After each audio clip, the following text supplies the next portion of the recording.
Hello everybody, hope everyone is keeping sane and safe during this corona time. All this lockdown has given my flatmate and I a lot of time together, so we decided to just cook together, do our groceries together, and both of us are no talented cooks. We just sort of wing it, so most of the recipes are just gonna be winging it. I will link down the recipes in the description box below. Now, being uni students, we are working really hard, or we're busy, or we're just too lazy to cook each and every day. So the usual drill is ramen, pre-cooked or ready to eat meat, really simple 2-ingredient salmon or any kind of recipe, or ready to eat lasagna. Or even worse is when we just order in food like chicken and garlic bread when we are emotionally, physically just tired. But for this vlog, we made some nice pork stew, some minced pork, and 3 types of chicken. So since everybody has time now, I thought it'd be really nice to show. Oh, we also made some dumplings. It'd be really nice to show how really average people just cook like really good stuff, and I hope you enjoy this video. So first and foremost, we're just gonna start off with some nice good old pork stew-ish. You're gonna need some pork, onion, garlic, red curry paste, spinach, cabbage, and spring onions. So you usually have it with rice, so let that rice get to cooking while you are making the whole stew.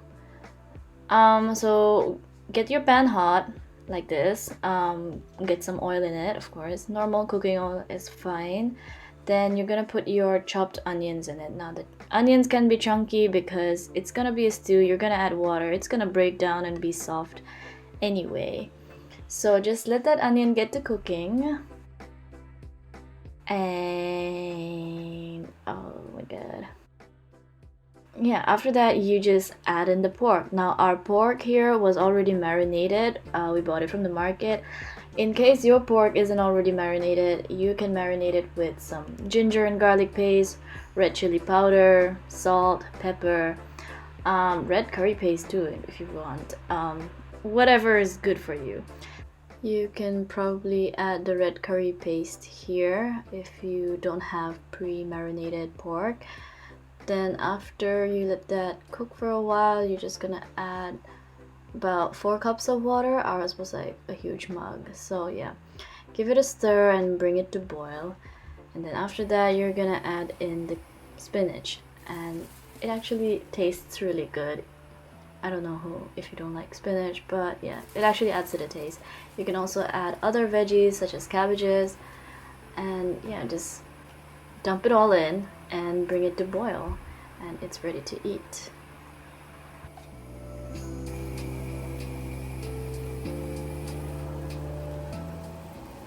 Oh yeah, and it's just a personal favorite of mine and my flatmates, I guess, because it just hits home. Just tastes like home, if that makes sense. Next up, we have one of my favorite North Indian dish, which is butter chicken. Now don't come for me, this is not a traditional way of making it. I know we got the recipe off of Tasty, which just simplifies it, and honestly we needed a simplified version because I can't look for each and every ingredient in Dutch. It's just very time consuming and tough. So first of all, we're gonna marinate the chicken and keep that aside. You can also add yogurt to the marinating process because I see a lot of other videos that marinated it with yogurt. Then you're gonna chop up some onions and garlic, get the pan nice and ready and hot, and put some butter. Just melt some butter in it, and we're gonna first of all cook the chicken in it. Like, we're gonna make it nice and cooked. So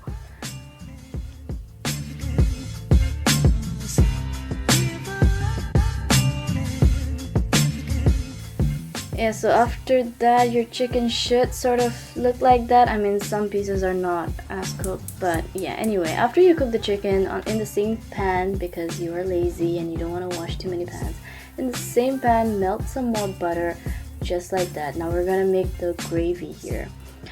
We're gonna go ahead, add the onions and the garlic, and then we're gonna go ahead and just give that a good stir, caramelize it a little bit. We're gonna add some red chili powder. Now I might just be going crazy with the paprika here, but let's just be honest, paprika hardly has any taste. And this was before I bought the actual red chili powder or the actual Kashmiri mirch. So I added some garam masala to that, and I'm just gonna add some little bit of salt and pepper. And that is probably ginger powder or turmeric. You should be adding turmeric, I think, or you can add ginger powder, either ways. Next up, we have canned tomatoes. Now these are regular non-flavored canned tomatoes. Let's just say these are like canned tomatoes, because otherwise you get the tomatoes or like the tomato sauce meant for pasta, and you don't want your butter chicken to taste like pasta. So I got like non-flavored normal canned tomatoes. You can use tomato puree too.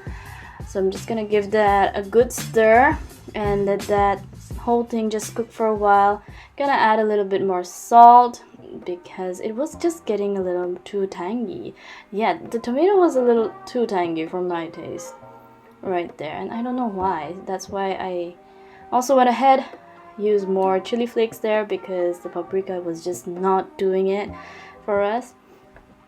Next up, you're gonna add cream, and this is cream fraiche, and it says something about warm. It says warm, so I hope that it was the right kind of fresh cream that I was using. I really didn't know. When I opened it first, it tasted a little different from the cream that we get back home, but yeah, but it was the right kind of cream. So you're just gonna add a little bit of cream there, and that is gonna give it the normal or like the expected orangey color which you get from butter chicken. Just give that a good stir.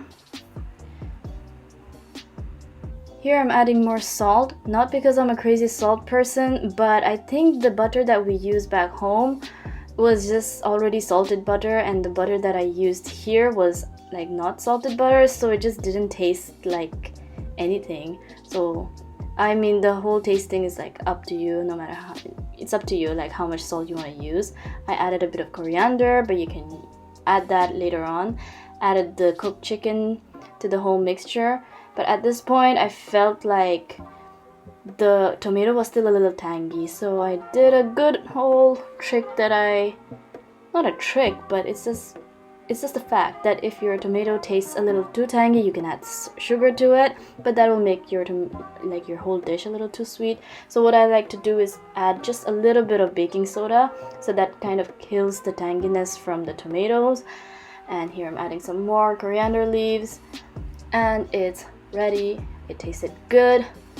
And yes, it's a very simplified version of butter chicken. Please don't come for me. I have a lot of Punjabi friends. I've had really the actual good real Punjabi food, but this is what we get right now. This is it, and it doesn't taste half as bad. So next up we have John's chicken, or at least that's what my flatmate and I call it now, because the recipe was sent by a friend of mine named John. So thank you, John, for sending this recipe. So first of all, you're gonna get some chicken breast, and you're gonna cut it up into pieces like that, and you're going to marinate it in ketchup, soy sauce, and lemon. Keep that aside for 3 to 4 hours, or keep it overnight for a better taste. Then you're gonna cook the chicken, and just be careful with it because it's gonna splatter all over you. The ketchup and the oil just doesn't go together, so watch out for that.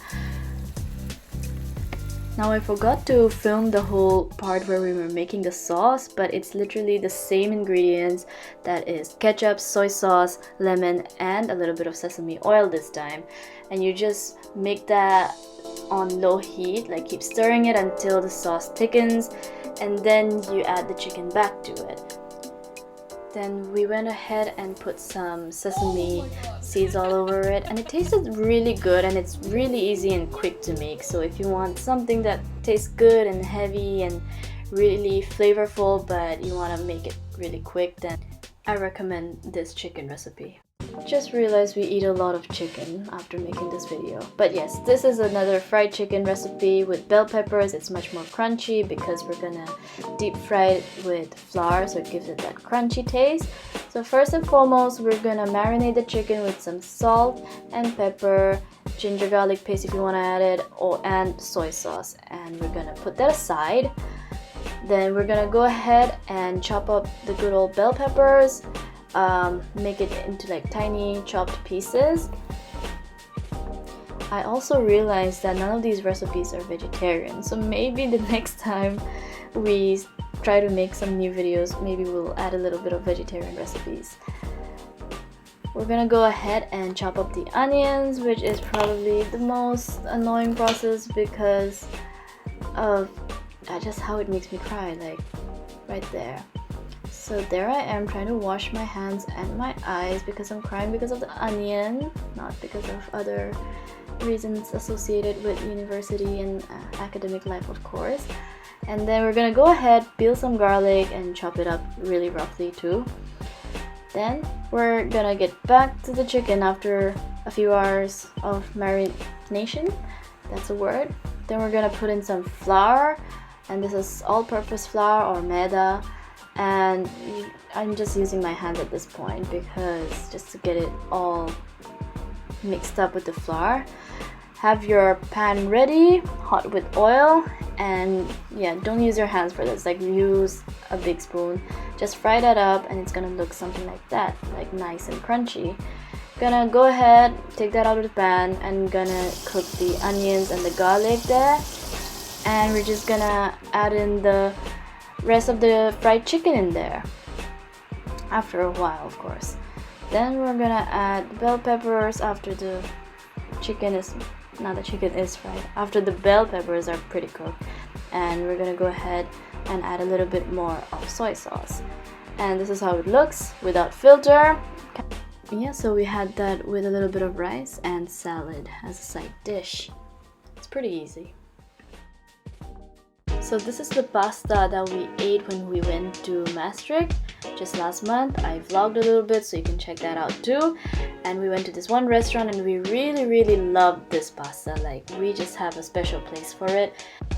Now this recipe is really simple to make. You're gonna have the usual garlic, red chili flakes and oregano, but you might just want to go ahead and get anchovies, olives and capers because that is what usually adds the punch to the whole recipe. Go ahead and let that pasta cook. Now this was a really terrible angle, but basically the first thing you're gonna do is in a hot pan with some oil in it, you're gonna put in the garlic and the red chili flakes. Now the red chili flakes is gonna make your nose tingle a little bit. We're just chopping up some anchovies because they're gonna go next in the pan. And then just give that a good stir, and after a while we added the capers in and the black olives.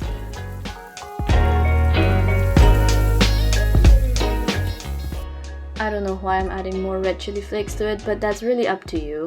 And let me just warn you, it's gonna make your nose tingle, it's gonna be kind of uncomfortable.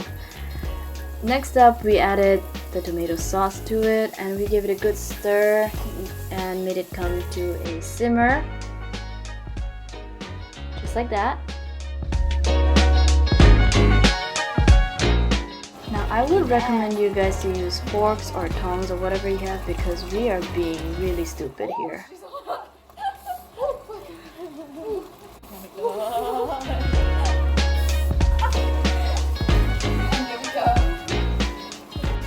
So yeah, we just added a little bit of pasta water to the whole thing to make it a little bit more saucy, and it's ready to eat. It's just ready to eat and it tasted so good. I would want you guys to try it out at least once. So I think this was one of the first few ingredients that we actually experimented with. All the ingredients will be linked down in the description box so you guys can check it out if the instructions are not clear. First of all, we marinated minced pork with some ginger paste and we kept it in the fridge for a few hours. After that, we got some eggplants. Now I know I'm showing 2 eggplants here, but then I kept the other one back because we weren't really sure how many we needed and how much was supposed to be there. So anyway, you're gonna just roughly chop up the eggplants like so. Not exactly bite size, but more or less, yeah. If the eggplants are a little too big, you can just chop it up like that. And then we're just gonna put all of them in water. We're gonna soak it in water. You can put a little weight to weigh it down because they tend to float. Then we went ahead and chopped some garlic and some green onions. And while doing that, we then drained the eggplants after a few minutes. I know it just seems like too quick in this video, but we gave it a few minutes of soaking it in. Then go ahead and yeah, make sure you drain it pretty well, because look at me just like hesitating to put all those in because the water was just not mixing well with the oil. And also make sure that you don't overcook the eggplant, because it becomes a little too mushy and then you're gonna cook it later again with the rest of the things, so it's just gonna be too mushy.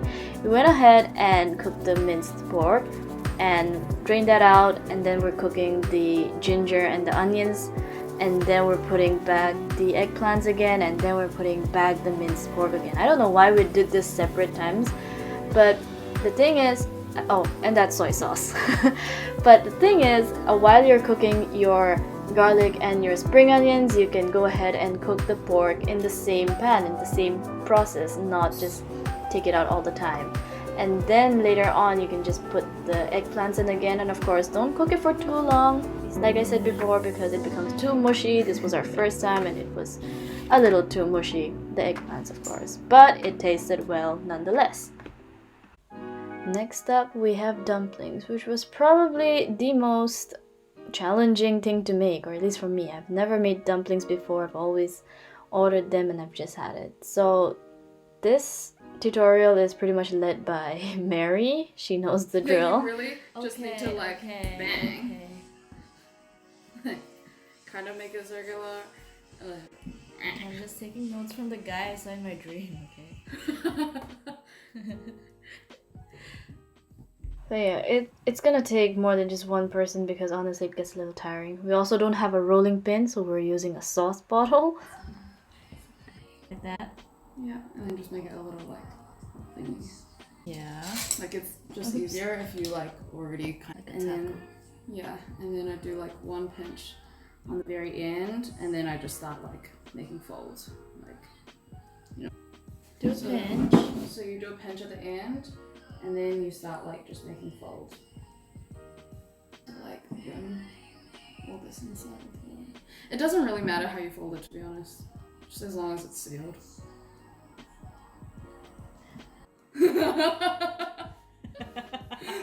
Yes. You can also try just like fold it in the middle first. Yeah. And then from like one side do like Okay. do them. Okay, I'll do the next one. Bitch, go inside, honey. Why are you coming out now? So yeah, it's supposed to be looking like that. Those are the ones which Mary folded. I folded these, and they're not the prettiest, but they were sealed. Like she said, it just has to be sealed. But yeah, it was quite a tedious process. And I mean, if you do it alone, then you really need a lot of patience for it, I guess. Here we are, first of all, just pan frying the first batch like that. It already has a little bit of oil. Just arranged it like that. And we covered it with another pan. But obviously, if you have a cover for the pan, then that works out great. Here we're trying to do something very risky and ambitious. What she was trying to do was just flip the pan over so that all the dumplings will just fall on the plate. But the pan was really heavy. Yeah. What do you want me to hold? I don't know what you feel like. Plate in this? But oh my god, it's gonna slip. It's gonna slip.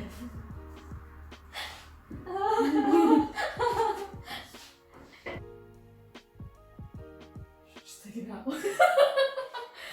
So that was a fail. Yeah, we just ended up using a spatula like normal sane people. So this was the first batch. It was pan fried. It tasted pretty good. The second batch, we steamed it, or you boil it, either ways, and those tasted as good too.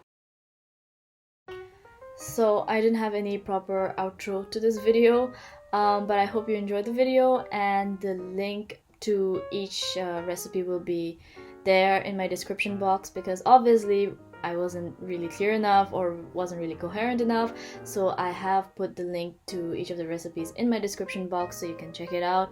Also, I realized I didn't really put any measurements related to the ingredients, because to be very honest, we were just winging it. Like most of it we were just winging it, but obviously if you want a proper measurement of each ingredient of each recipe, then you can find that in the link to their websites or their videos, and they obviously have everything in details. And I hope everybody's doing well and keeping sane during this whole corona thing, and I hope I can still continue making videos for a while, because I have been lately just like very off when it comes to life and creativity and anything related to that. But yeah, I do hope to make more videos, and I hope you guys enjoy this video. Thank you so much for watching. Okay, bye.